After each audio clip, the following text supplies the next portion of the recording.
All right, welcome to the Two Sons podcast. Happy Wednesday, everybody. I hope all of you guys had an incredible weekend. Luke and I got out of town a little bit to San Diego. Dude, it was such a nice trip. It was an awesome trip. We went to the Jack Johnson concert. It was just vibes all over the place. Dude, well, and it was a blast. What's funny is I've never been a huge Jack Johnson fan, but I was just tagging along, obviously, because we do an annual trip to San Diego. Yeah. And then his opening acts were very bluesy. Yeah. And I love blues music. And there was this dude who was playing like this electric steel guitar, and he was just absolutely shredding. Yeah. And then I loved how Jack Johnson brought all of like the opening acts up to basically perform with him almost I haven't the entire seen night. that. I know, I haven't seen that ever. And that was one of the vibes, because everyone was just having a great time, right? Like how cool would it be to be on stage with Jack Johnson? Yeah. Right? And then he wants you to be there. It was so cool. It was awesome. And then like it's kind of I feel like what a concert experience is supposed to be, because it's like you're experiencing your favorite songs from one of your favorite artists, but you're also getting this element of like the flair of supporting acts with it. You know what I mean? Right. Whereas like a lot of times I feel like everybody keeps to themselves at these concerts and just kind of does their own thing. It's kind of odd. There's almost like a little bit of a rift. They're completely different. But yeah, everyone was having a great time. And also the people watching during this trip was incredible. Oh my gosh. So there was a wide variety of people at the Jack Johnson concert. So like on one side you'd get someone just completely stoned out of their mind, and then you'd look like two groups over, and then there'd be like little kids playing in the grass, and it was just full of just such a good hodgepodge of people. I saw multiple infants laying on the ground in the grass field, which I thought was pretty wild. People need to stop putting their infants on the ground when there's like hordes of people walking around them. Drunk stumbling back to the bathrooms Exactly. and stuff. Yes. I know. And it was cramped too. And then it was dark.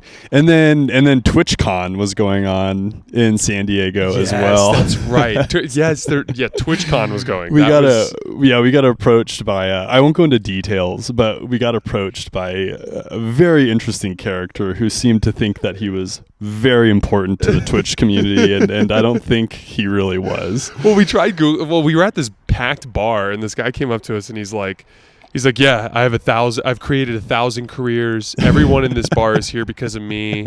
Like all of this stuff. And meanwhile, he is taking photos for someone who clearly was the famous person, whom Jason and I don't know who it was, of course. But and the dead giveaway was he like straight up gave us his name and what his podcast was, and then we Googled it and it didn't exist. It didn't exist. And then his comment was, when we pulled out the phone, was, well, it's slow moving right now, but he's created 1,000 jobs somehow. So it was just the people watching was incredible. It was great. It was definitely an interesting weekend in SD.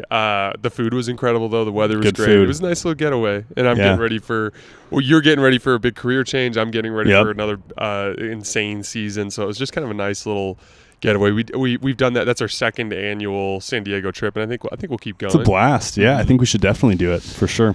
Yeah. So today we're going to be covering the episode 6, I believe, of Andor, and then keep an eye on the feeds in the next couple of days. We'll have Rings of Power and House of the Dragon coming out as well.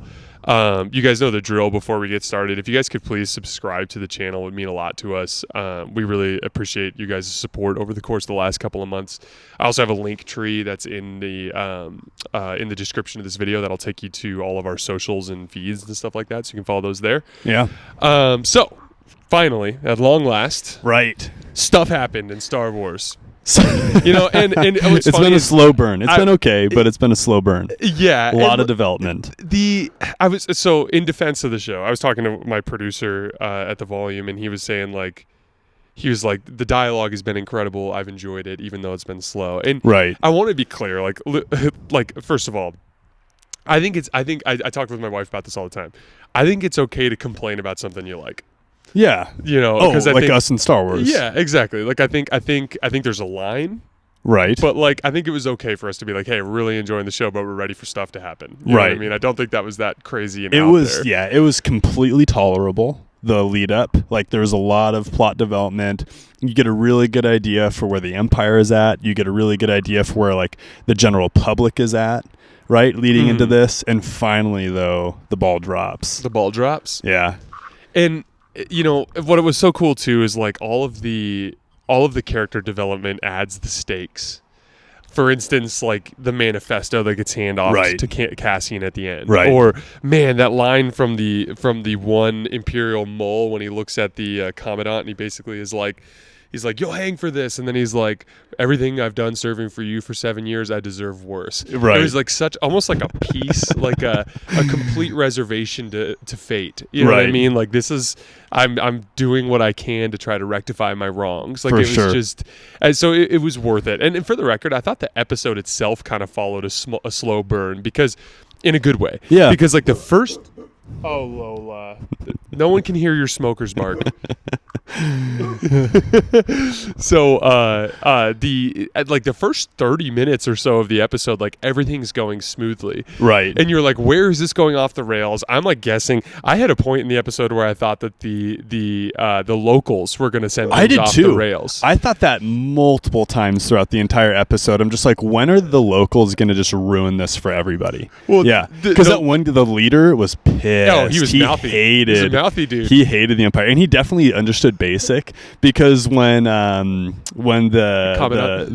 Commandant was translating for him and he didn't translate what he said and he looks at him like this, he definitely understood what was going on. But yeah, the exchanging of hides, and then he just tosses it in the fire. Dude. Yeah, that was a power move. I was waiting at any moment for them to just turn and attack the stormtroopers and then like raid the facility. Like I thought it was going to be something like that ended up messing up the operation. Yeah, I thought it was going to ruin it as well. Or I thought one of the rebels was going to get killed in the crossfire.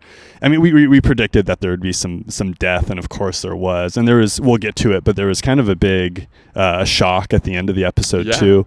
But yeah, at any second I was expecting them to ruin it. But given the circumstances, the heist went off pretty well. It went off about as well as you could have hoped for what it was, which was stealing 70 million Imperial credits. 80 million Imperial credits.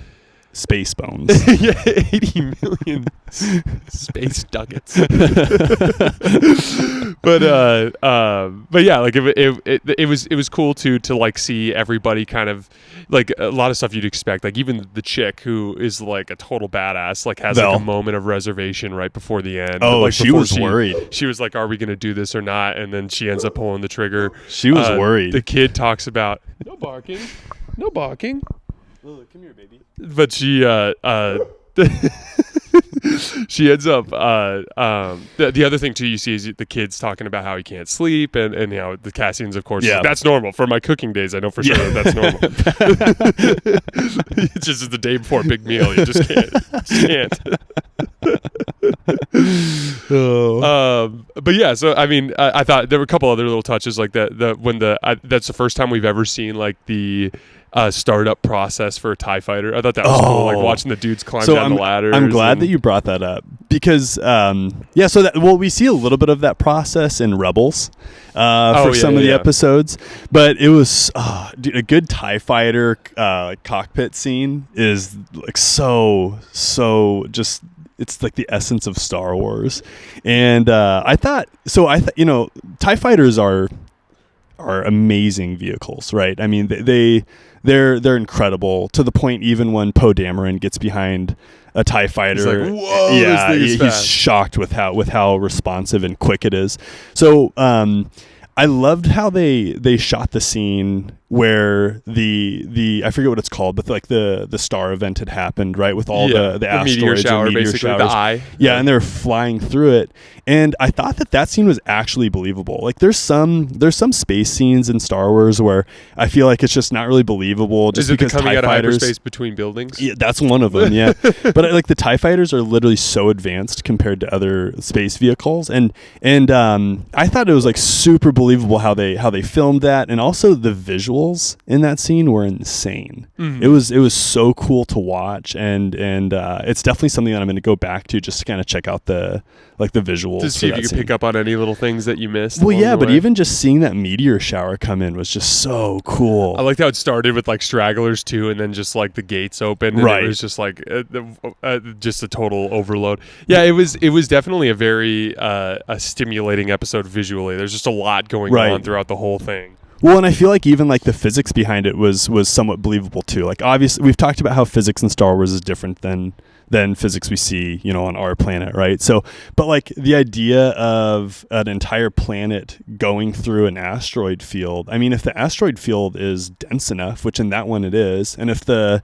asteroids are the right size, I mean, I feel like that's like a reasonable expression of what that would look like in a sky. Yeah, absolutely. Yeah, I think it's completely a believable solar event. Yeah, without obviously a doubt. it was like completely done up, and the scale was ridiculous. Yeah. But I thought it was like really believable, and everything in the episode. There wasn't anything in the episode where I was just like, "Oh, that's a little fishy." Uh-huh. The other part that I thought was cool was when Vel and the other chick were like dressed up in all their water gear.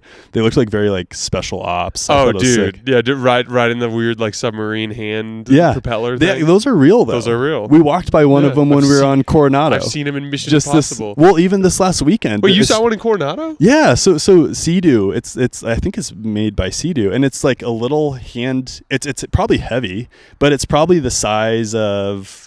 Those like red like lifeguard like floats that they have? It's like the size of that, and then it's powered and it has like a little propeller. Okay, and they so can pull you around. logistically though, doesn't it just propel water into your face and make it very difficult to navigate? So if you hold it to if you hold it into your chest and then the propellers pushing everything like across your head, obviously. Yeah, no, that makes sense. Or across your torso and body. So obviously it sends waves throughout the Empire. Right. The success of the mission. You hear some dude crack a joke in the antique shop. Yeah. And our guy Luthen has basically a moment of celebration. Clearly his first big win as one of the leaders of the rebellion. Mon Mothma, of course, is like, at first I thought that was going in a different direction. Like, oh, like she's acting like a humanitarian and all of the senators are like, screw this girl. We're just going to like stop listening and be rude and talk over her and walk out. And then you're like, oh, it's because there was a massive robbery. Yeah. Well, and the dynamic of just that casual guy who was in Luthen's shop. Initially, I thought he was like a spy, and he's like, "Oh, did you hear about that?" This was happening? Weird, wasn't it? But then he just seemed like very casual about it, and it was kind of like how I hear people talk about events. Like a big event will happen over in like the Middle East, and then it'll just be like brought up like coffee talk. You know what I mean? It's While like holding a newspaper. Yeah, very casual. Whereas like where the event's actually happening, obviously it's just insane. A huge deal. It's a huge life-changing type of event. Yeah, like a lot of people died in this attack. Like literally, probably about a dozen Imperial soldiers and rebels died. Right. How did you feel about the continued portrayal of the Empire? I thought it was perfect. I thought you had the dude with the Empire who like wants everything to go over perfect because he's trying to get promoted off of this stupid planet. Like him hating on the locals, the just being talking too down fat about to them. Put on his belt. That was classic. But then at the same time, little stuff like the little bits of humanity, like but he's got a family too, and they're not complicit in this. They're just mom and child. And that's what was kind of interesting because like. I was thinking about this a lot. So this last winter, Elena and I and her family went to Europe, right? And we were in Germany, and we went to Dachau, a concentration camp. And the way that the Empire is being portrayed, specifically in Andor, is what I envision a lot of like Nazi Germany to be. So you're just talking about that guy, and he had a family, and they were like complicit almost. So like. They know what's going on. The family does. The kid doesn't even want to wear the uniform. He doesn't. But then the wife knows what's going on. So like, is she part of the problem? Is she just as bad, or is she just trying to survive? Yeah, I don't think complicit's the right word, but it's almost like a witness to evil, but like a willing witness. It is. I mean? Like, and for example, like the Empire feels very procedural. It feels very business-like, right? Dudes drinking coffee, talking about how they're destroying people's lives, right? So that was like really interesting. But like, for example, Dachau is surrounded by housing. It's surrounded by a community, right? So these Nazi soldiers would literally go to work, and their job was to create hell for people, and then they'd leave and go have dinner with their family. Locals. Yeah, and the locals were around too. Yeah, and they'd go and have dinner with their family like nothing had happened, even though like it was just incredibly damaging for the Jewish people and other people, right? So and that's like that's what the Empire feels like right now. Even down to the stuff that the Empire is wearing, like their trench coats, like it all feels like very like Nazi It does, Germany. yeah. The outdoor rain trench coats are definitely that kind of vibe, and then just anytime you start talking about things like the ISB, it just totally falls in line with that kind of thing. Right. Like, we're here to crush all rebellion. It's and dissent, crazy. Yeah, it's crazy. But overall, I think Disney's doing an awesome job with Andor. What did you think about the ending scene with Cassian and the other guy? It went different than I expected. The dude being like, "Oh yeah, I lied about my brother. I'm actually here to steal all this money." That was certainly a bit of a surprise. But like once that happened, I'm like, "Oh, okay, this is the route they're going."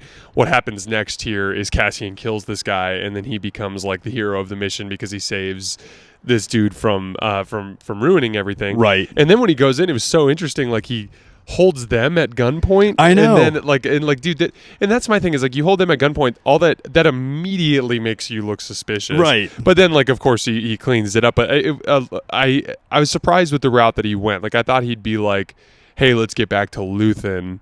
Right. And then I'll let him pay me and we'll figure this out. No, it's like, no, give me my money and I'm going to use some of this money to buy a ship and I'm going to get out of here right now. It's like, dude, Luthen's going to come find you again. Right. You just succeeded in this mission. Like, right. He's going to be, you were incredibly important to, you were the pilot. Like, it literally hinged on him. Exactly. It hinged on you. Like, what's going to happen is that, like, and Luthen's super stoked about this whole thing. You just made 200,000 credits. Well, 170 because you had to buy a ship.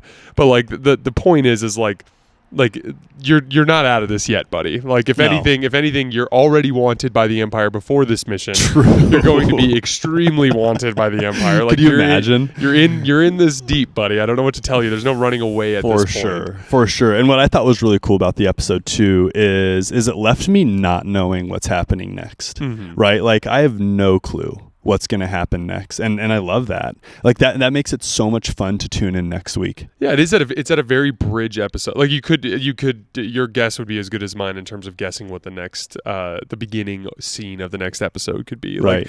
Like, you could tell me Cassian would be out in the middle of nowhere just kind of chilling. You could tell me that he'd go back to that previous planet that he was at. Like who the hell knows what's going to happen? And do you feel like this is contributing to Star Wars lore?